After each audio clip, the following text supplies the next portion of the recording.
আমি আমি শুভেন্দু অধিকারী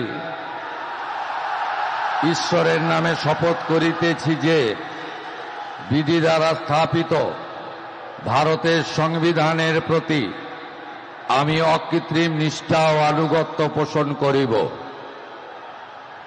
আমি ভারতের সার্বভৌমত্ব ও অখণ্ডতা রক্ষা করিব।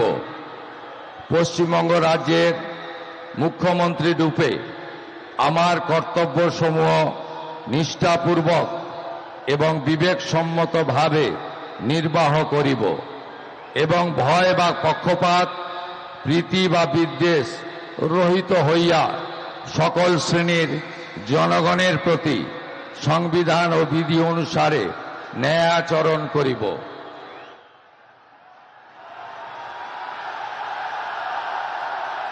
ফলো করুন টাইমস নাও খবর।